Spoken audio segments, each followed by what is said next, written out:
excited to introduce Derek Freeman. He is the men's golf coach at UCLA. He has a storied playing and coaching resume and career. Currently at UCLA as the men's coach there since 2007. He's been there, so he's been there 12 years. He's won the Big 12 championship as an assistant coach for the University of Oklahoma. Grew up in Oklahoma, and he actually played at the University of Oklahoma. After graduating, he was on the Hogan Tour, which is commonly known now as the Korn Ferry Tour. Began coaching as a volunteer assistant coach at Oklahoma City University in 2002. Coach Freeman, welcome to the Catalyst webinar series. Good morning. Thank you so much. Good morning. I appreciate the time and happy to be a part of this. Thank you, sir. Well, it's all yours. Okay, great. Yeah, thank you for allowing me to spend this time. I think it's really important for golf professionals to have an understanding about the NCAA rules and the things that we deal with, because as you'll see, and I'll tell you, you play a vital role in what we're trying to do when we're trying to evaluate players. And we're limited a lot by different types of rules and things that we can do. So we'll just jump into it, get started, so you guys can learn about what's going on out there. So this is just a little bio of me. Grew up in Oklahoma, a little town. It's not little now, but it's on the north side of Oklahoma City called Edmond. Played at University of Oklahoma, played 4 years there. Then played a little bit of professional golf, not very successfully, but at least tried. And then after some time in the business world, I got into coaching. I knew that long term that's what I wanted to do, and getting into coaching is not easy. There's a lot of people who say they want to do it and then can't actually do it. So the only way I could actually get into coaching was to become a volunteer assistant at a small NAIA school in Oklahoma City called Oklahoma City University. Really successful program. My first year there, I was an assistant as for the men and the women. We won the national championship on the men's side, finished second on the women's side, and then they split the program, and I actually coached the women for 2 years, and we finished second my first year in national championship, and then won my second year the national championship. Then I went back to my alma mater, University of Oklahoma. Was assistant coach there, and some of you will remember the name Anthony Kim from Southern California. I actually coached him at Oklahoma. He spent 3 years there, built a nice relationship. It was a little tough with he and the head coach, and so I was the go-between, and spent a lot of time with Anthony, and saw his incredible talent, if you guys remember that. And while I was at Oklahoma, met the head coach that was out here at UCLA by the guy by the name of Odie Vincent, and he convinced me that Southern California was the place to live and where I wanted to be. And so I came out here as the assistant coach, and he quickly left after that his first year and became the head men's coach at Duke. And so fortunately I was the last guy standing and was able to become the head coach. And that was the start of the 2007-2008 academic year. And that year we won the NCAA national championship at Purdue. So it was a lot of fun, great timing. Enjoyed it immensely. Coaching is a wonderful profession. It's getting more difficult as time goes by, but it's a lot of fun. I've loved every minute of it. So when we talk about recruiting, there's really, for the most part, 3 governing bodies. Obviously, NCAA, as we've all heard of, NAIA, and NJCAA, and that is the Junior College Association. So the NCAA is what governs, obviously, the big schools. There's Division I, Division II, and Division III within the NCAA. And each of those have distinct rules and things that they can do and can't do. NAIA has different rules, and then the junior college really, they have rules, but on the golf side of it, it's really just open. So there's not too much that you can't do there. I think one of the important things to learn is, the scholarships are very different within the different levels. So if you notice the NCAA Division I, on the men's side, we only have 4.5 scholarships that we're allowed to give out. So I'll have 10 to 12 guys on the team. So, it's difficult at times to figure out the scholarship level I need to give to someone. Obviously, a lot of it's based on need, skill, everything like that. But I think, parents and student athletes have a difficult time understanding as to, I'm getting this offer at one place and a completely different offer at another place.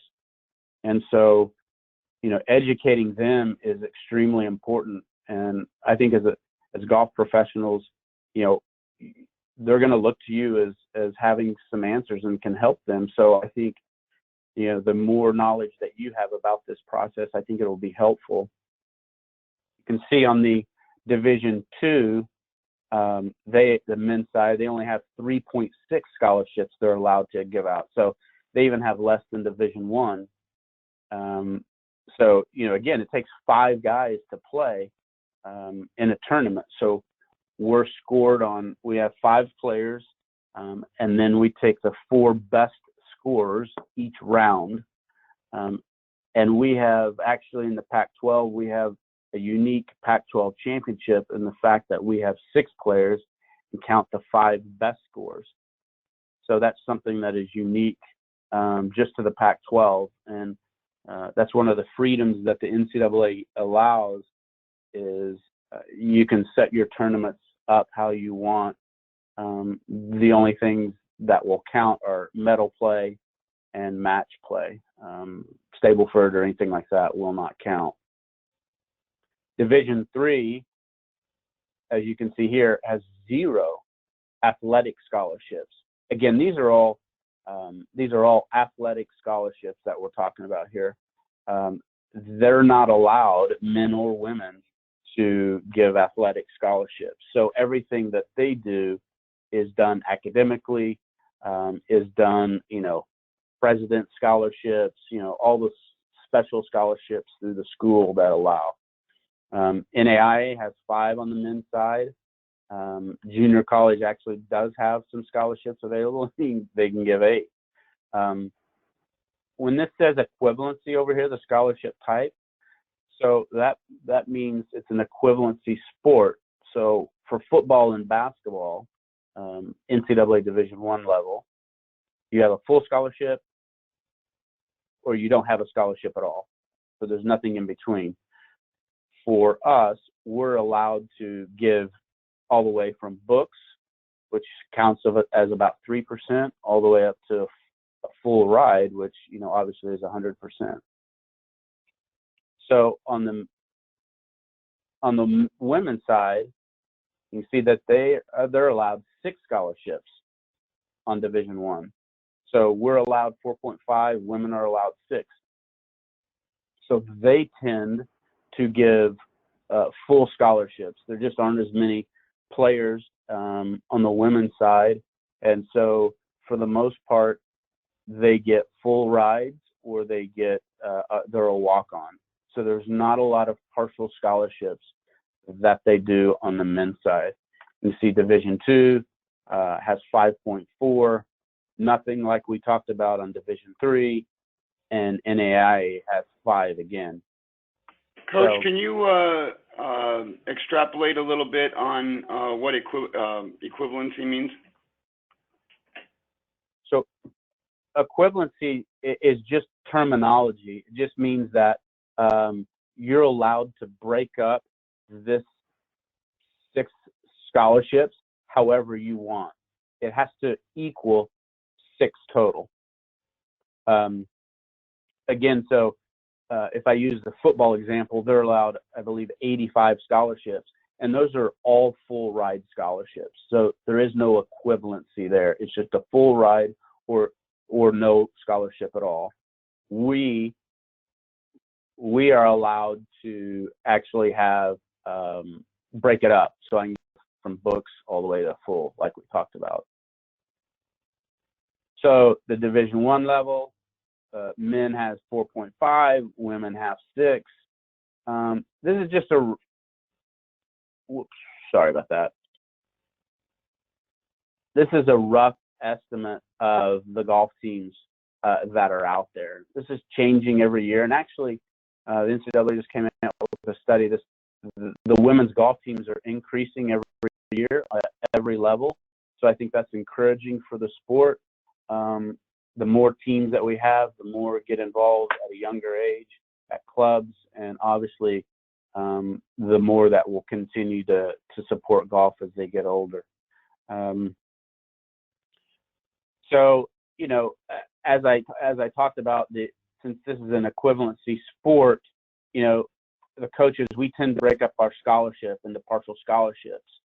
So that just shows, you know, on my team, for example, I've got 11 guys right now. I've got a couple of guys that are on books scholarships. That's about 3%. And then I've got one player that is not quite a full ride, but he's relatively close. And so I think, you know, it's always different. Just depends on what's going on, family need, things like that. And we can talk about that here in a little bit. And I'll talk about something called stacking scholarships, which is unique and new. Division II, talked about the 3.6 on the men's side, 5.4 on the women's side. Again, not as many golf teams at this level, a little bit smaller. These teams tend to be smaller schools. They tend to travel a little bit less. And so coaches do the same type thing, have to divide it up because on the men's side, you don't even have enough to fill a full roster. On Division III, 0 for both, so no scholarships are available. Everything is done academically. And as you can see down here, you know, 82% of the Division III athletes receive some type of financial aid. So it just doesn't come from the pot of athletics. It just comes from something in the school. So academic scholarships, merit-based scholarships, grants, work study, you know, schools have their own type of scholarship program. That's how Division III, you know, gets players in there. And as you can see that NAIA, they have 5 scholarships, both sides, less golf teams again. And they run it about the same way. So I coached at this level. The rules are a little bit more lenient. You can play with a player, you can talk to a player. And we'll talk about some rules here in a little bit about what you're able to do. But there's some of these schools at the NAIA level that are extremely good and talented golf teams and talented players. A lot of times, there's a lot of international players that go this route because they don't have the academic standards maybe to get into some of the NCAA schools. They haven't passed the right classes. And so there's a lot of things that are required that they have to do that sometimes they don't meet. Junior college, again, 8 scholarships. I think it varies from school to school as to if they even have scholarships or not. You know, again, these are 2-year schools, and there's been a lot of really good players to come out of the junior college level and on to a major school and have had a lot of success. One that I can just think about recently, Abraham Answer, was from a junior college in Texas, went to University of Oklahoma, my alma mater, and as you guys probably know, is now out on tour and doing very, very well. And he came up through the junior college level. So there's something also a little bit different down here. That is the California Community College Athletic Association. So those are schools here in California. They have their own little group and they play in some tournaments and stuff like that. They're not a part of the national junior college events. Not said that they don't play, but they're also allowed to have scholarships and stuff like that.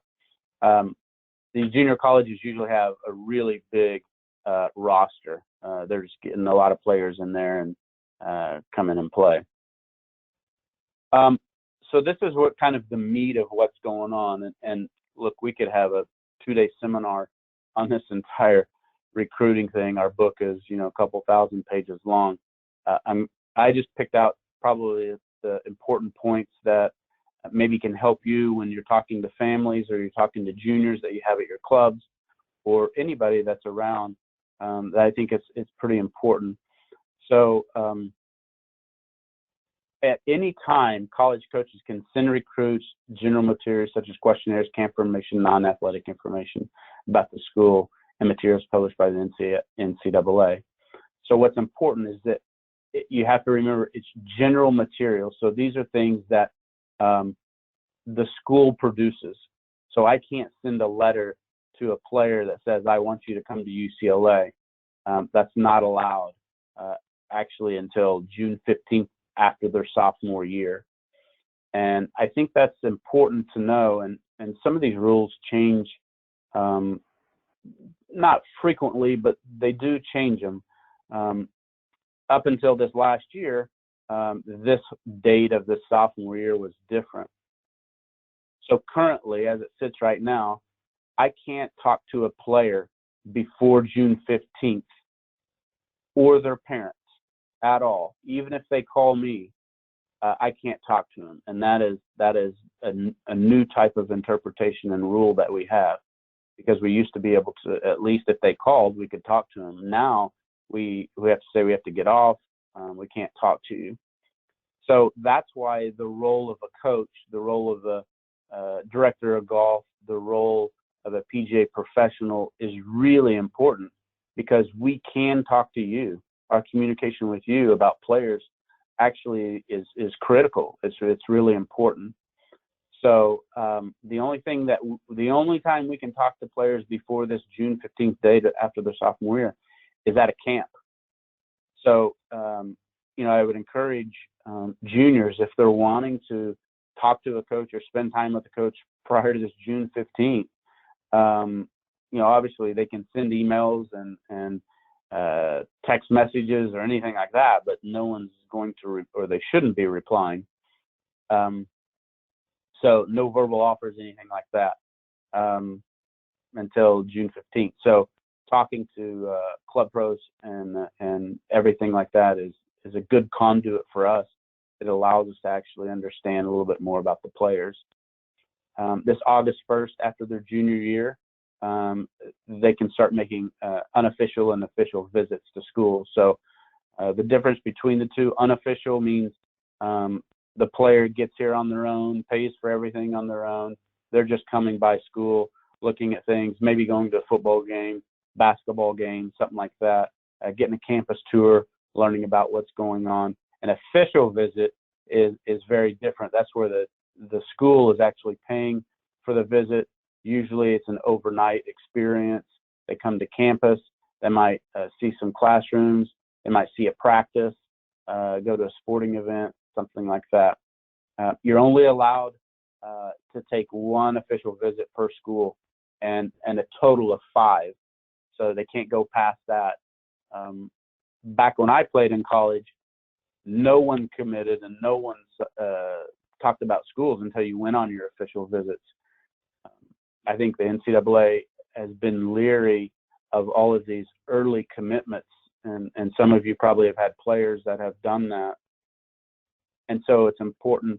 That's why the NCAA felt it was important to get back to letting these kids, have some time in high school before they're making commitments to schools. One thing that we can do is these outside coaches, which, you would be considered an outside coach if you work with someone. We can always talk to you. So it could be swing coaches, mental coaches, head professionals, anyone that's in a relationship with a potential student athlete. We can have discussions, open discussions about how the player's doing, what they're playing in. The only thing we're not allowed to talk about, and it's a big gray area with how far some coaches talk about it, but it's discussion of scholarships or recruiting. I can't say, I want Johnny and we're going to offer him a full ride when it's June 15th after his sophomore year. We can just say we'd love to learn more about him. We'd love to see where he's going to be playing. What type of work ethic does he have? When does he show up? Does he treat the course nice? Does he treat your staff in the proper way? Those are the type of things that we're going to be asking because those are important to us.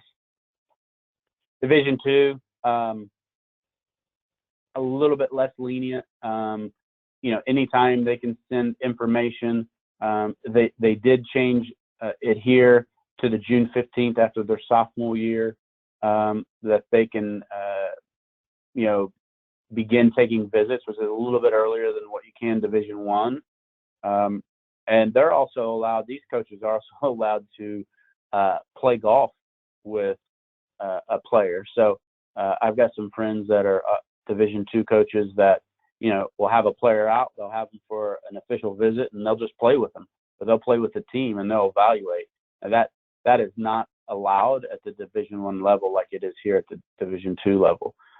Again, outside coaches, you can talk to them at any time and get the information. Division III, definitely you're allowed to receive all the materials. They can go on official visits. You can contact after the sophomore year, January 1 of the junior year. They can go on official visits. Each one is a little bit different, and each coach, needs to know the rules. Obviously, by their compliance departments, they're required to. So I think it's important that if you have potential student athletes, you have players that are wanting to go into see if they can play college golf. A lot of it is dependent upon what division they're going into as to what is allowed and not allowed. They may have a Division II coach or Division III coach that reaches back out, but a Division I is not allowed. And so it's confusing for them. It's confusing for players, parents to understand exactly, what they're doing and what's going on. And they just think all coaches can do the same thing. And it's just not the case, unfortunately. The recruiting calendars now, obviously there's a bunch of dates here and I just put them all up just so you have for reference. We have different periods that we have. We have a contact period, and that's where we can evaluate and recruit and see them off campus. So we'll go to a junior tournament. I'm sure many of you have hosted, junior tournaments before, and you may have seen college coaches out there. That's during this contact period that we're allowed to evaluate and watch. And it's August 1st to November 27th, and I used last year's times, and then January 2 to July 31. So we have a period kind of in November, December where we're not allowed to recruit. Not a lot can go on. And within this, we're only allowed 45 days to go out and recruit. That's Division I. So 45 days that we're allowed to go out. So if I go out and my assistant goes out, that counts as 2 days. So we have to plan basically for the year what we're trying to do, where we're going to go evaluate, how many days we're going to be there. And you have to be strategic. That just changed about a year ago. Before that, it was unlimited. And the quality of life got pretty tough because, there's junior golf tournaments every week throughout the year. And so it was getting to where it was a little ridiculous, the time that was being spent. And it started to become, almost babysitting of, if this coach is going to be there, then I better be there. And no one's really recruiting. We know we're going to, offer them at some point, but we are just going to have to go there because they are. This dead period, you can't talk to recruits at the campus, a camp, or anything, so nothing can go on. This November 11 through 14, that was the National Signing Day, so that's when that is. This November 28 to December 1, that's the Thanksgiving holiday. This December 9 through 12, that's when our Golf Coaches Association is going on, so nothing can go on then. And then the Christmas holiday. So all these times right here, we're not allowed to do anything. Now, that doesn't mean someone can't text us or we text them. That just means we're not allowed to actually go recruit. If they're of age, we can do that. And this quiet period, you just can't have face-to-face contacts with recruits off the college campus, and we can't watch compete. And so that's this 2nd through the 22nd. So during this time is when you're starting to see a bunch of college camps pop up. So we're allowed to have camps, and that's it. Division II has a dead period, November 11 through 13, and Division III, they can recruit year round. So some of the boring stuff out of the way, but really important. More of the things from a coaching perspective. What are we actually looking for? You ask 100 coaches and you're going to get 100 different answers. So I think everyone's a little different. But I think ultimately, we're looking for someone that will represent us, being the coach, the team, and the university in a way that is respectable. What's their attitude like? What do they do when they hit a bad golf shot? How do they treat the golf course? Are they having respect for the competitors, the rules, etc.? Parents. There's been a lot of times that we haven't recruited someone just because of their parents. They can be a nightmare. And so, I think it's important for you to know that so you can educate the players and the parents that we're watching that. And parents can make a difference, and they can play a huge role in how their child is seen by a coach. So I think it's important for them to understand that we are watching. We're watching everything, actually. We're going to ask, do they work hard? Because if you ask a player, every single one is going to say they work hard. All my players say they work hard, but some of them definitely don't work as hard as others. So that's something that we'll probably ask you as the head pro or director of golf or an assistant pro.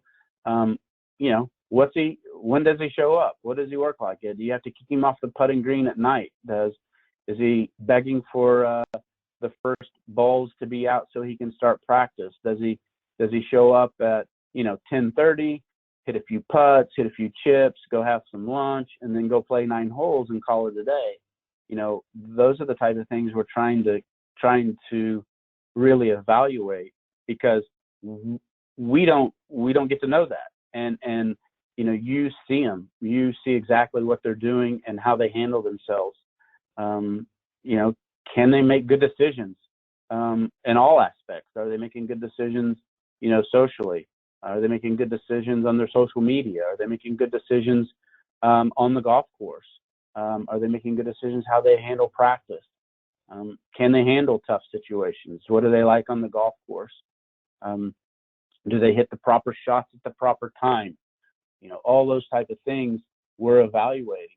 And ultimately, we're watching their scores. I mean, everything in golf is evaluated on scores. I mean, it's not, I get asked a lot, is it about, my extracurricular activities? Is it that I'm in this club or that club, or I've got these grades? And yes, those are all important, and those are part of the pie. But it's about, what do you shoot? If a kid is shooting 80, it's going to be very difficult for him to come to UCLA. So I always tell, kids who talk to us or who come to camp, and we're helping them, understand the landscape of college golf. We're trying to help them with, look at your scores and how does that compare with who you're wanting to go play for? And are those on the same level, or are they not? And if they're not, then you need to evaluate either how you're going to change that, or you have to come to grips with you've got to go to some other schools. And then ultimately, for me is, do I really want to spend 4 years with this kid? We eat a lot of meals together. We're in the van together, workouts, practice.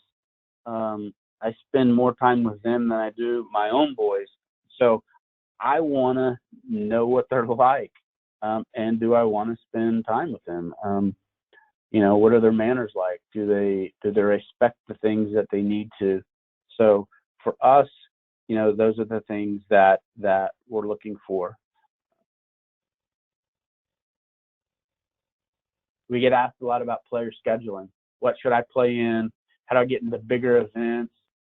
What tournaments are coaches looking and evaluating for? AJGA versus local, amateur events, club events. I think one of the most important things that we tell our players, just go play. It doesn't matter where. The better tournaments that you can get into, absolutely go play in them, but just go play. You can't sit at home. You can't just play one every 2 or 3 months and expect to get the knowledge, the experience, the scores, and frankly, other kids are doing a lot more than that.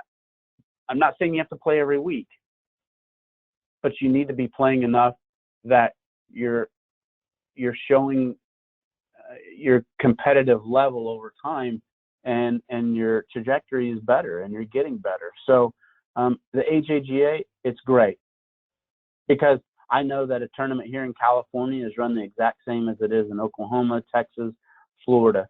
The tees are about the same. I know how they run it. I know the level of expertise that goes into it. So that's why that is such a good program for junior golf. Obviously, any USGA event is incredible if they can get into it and qualify it. And these others are just some local things that you guys probably know. The Ventura County, they run a great little tour. I love what they do and how they do things there. Mark does a great job. The Future Champions mainly down in San Diego does a fabulous job. And then the SoCal Toyota Tour Cup Championships. I mean, they run great golf tournaments all year round. And the Toyota Tour Cup is probably what we would consider their highest level. And they do a great job of that. And so, what can you play in? Doesn't matter. Just go play. Go find something to play in. And should I move up? Should I not move up? You need to be dominating the fields you're in before you think about you need to move up on a permanent basis. I'm not saying that a junior can't go try to qualify for the U.S. Open. I think they should. I think they need that experience. I think a junior needs to play in a club championship. I think a junior needs to go play, in something that's out of their league, if you will, if they can handle it. Because learning that and getting that experience, I think, is critical. How can you help? I think you play an extremely important role in what's being done now. With our limits on our ability to talk to players and parents, we're going to start getting to a point where, we don't know anything about these kids, And so, if you have players that you think coaches need to know about, send an email to a coach, call a coach, let them know why. We're always looking for feedback. We're always looking for information. You're extremely important in this process that, we've got to make gut decisions on watching a kid a few times, and when they get to campus, on seeing if they answer some questions the right way. But you see them, you know them. And so I think, the relationships I have with professionals, is very good, and they've given great, honest feedback. And that's what we're looking for. If a kid's not any good and not at the level, then that's okay, but just say it. If a kid really is not doing what he or she should be doing within the context of a club or practice, or how he treats the staff or players or parents or anything like that, then those are the things that we want to know. And I don't think it's anything against the kids, but it's it's reputation. And I've had a few head pros tell me that such and such worked really, really hard, and they got here and they didn't do anything. They didn't work. They didn't try to get better. And so trying to go back to that head pro and getting his next recommendation, I'm really going to think twice about that. And finally, we just need information. We're looking for information. Anything you can give us is going to be helpful. Doesn't matter what it is. So don't feel like anything's too small, too big to let us know. One thing that I don't have on here, but coaches are watching social media very, very closely. Schools are, admissions is. So, one thing that you could pass along is these kids and players really need to be careful about what they're posting. One bad post can really be detrimental. We tell our players the same thing. They have to be extremely careful.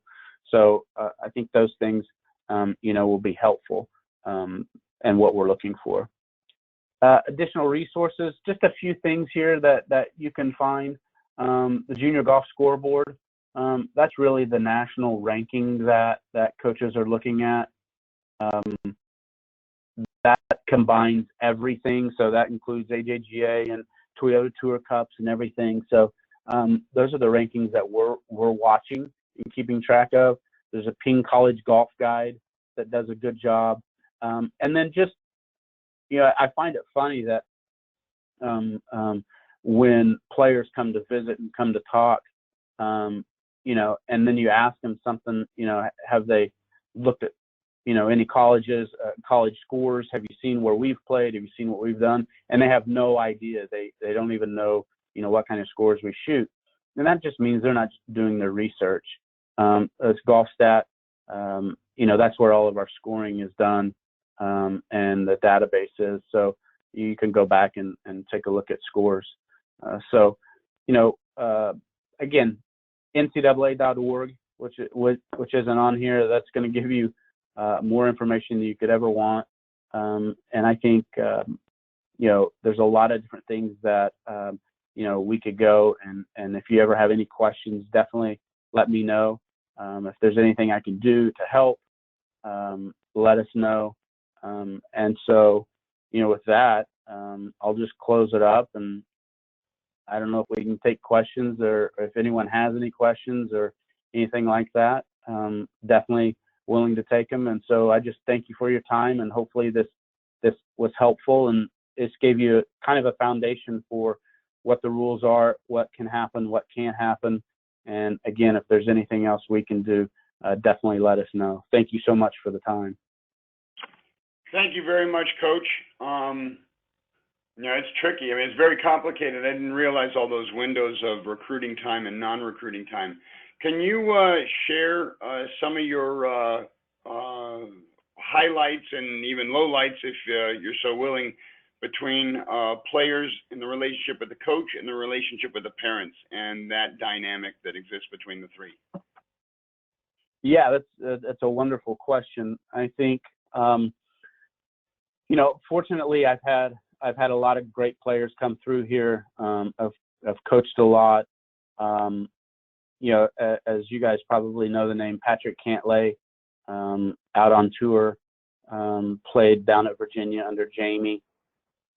Had a great time with him at an early age. I mean, he understood his golf game and what he needed to do and how he needed to do it. And I would say he was probably the most advanced in knowledge, not necessarily game, although he was extremely good. And he got better through his time here.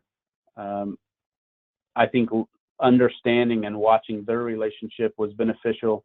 A lot of college coaches, will try to take some ownership and will try to maybe even change golf swings at times if you get a coach that wants to do that. And I think, as professionals or someone that has worked with someone a long time, if you have that relationship and have built a swing with someone, or you're a short game coach or something like that, I think that's really something that is important. And that's a relationship that someone like me is not trying to change. I can't speak for all coaches, but I think that can happen at times. Also, Kevin Chappell, as you know, he was here. I coached him 2 years here at UCLA, and he was both of those guys were actually National Players of the Year. Kevin, we won the national championship with him out of Fresno. One of the hardest workers I'd ever had. Did everything to extremes, worked hard, studied hard, played hard, all those type of things. And I think, that's one thing. I think the toughest thing for kids coming into college is that they don't understand how to manage their time. When they're in junior golf, dad's running them around, dad's telling them how to practice, dad's telling them this, or mom, and all of a sudden they come to school and we only have a small amount of time we're allowed to coach them. And we have 4 hours a day that we're allowed to coach. And so the rest of their time, it's up to them how they spend it. So just playing or practicing 4 hours at our level is not enough. So they've got to understand how to practice on their own, do things on their own. And what happens is dads and parents, I see it a lot from the dad side. Dads still want to be coached, and they still want to be involved, and they still want to be making decisions. And I always try to encourage, our players to take ownership in their own game. They need to own it themselves. It's not up to me. It's not up to their dad. It's not up to their swing coach for them to hit the good shot. They're standing in the middle of the 18th fairway having to hit a great shot under pressure. It's no one else. And they need to own how they're going to do that. So they need to be CEO of their golf game. And I think a lot of times parents try to do too much instead of just being a fan and embrace good and bad. Yes, everyone wants to play well, and I want my son to play well, but I want to be a fan of his, and I want him to know that it's a safe space, and there's nothing on good or bad. So I've had to really have some hard conversations with parents because they just can't let go and let their sons or daughters grow up. And so for a lot of them, their only coach was their parent, and so now it's a very different situation. So there's been kids who just couldn't handle it because someone else was telling them how they needed to work, and what they thought was hard work definitely wasn't hard work, and they've never been told that they didn't work hard enough. And so I think parents take it personally when, as a coach, you're constructively criticizing their child in good ways. Now, it can be done in bad ways, but in a good way to help their son or daughter long term, and parents can get riled up because you know, they've never had anyone talk to their son or daughter that way. And so you know, that's why we really are careful about who we let into the family, if you will, because it's got to be a safe space and they have to understand what we're trying to do. A lot of them, you know, have a tough time understanding that it's bigger than their son or daughter. It's the team, it's the university. It's not just about them. And so, you know, that's why we are careful about what we do, and we go through the long process. And that's why getting all the information we can and you guys helping us in that is vital to our success.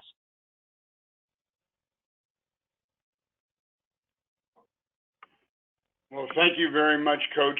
Again, on behalf of the Education Committee for the Southern California PGA, thank you very, very much for taking the time to educate the members of the section.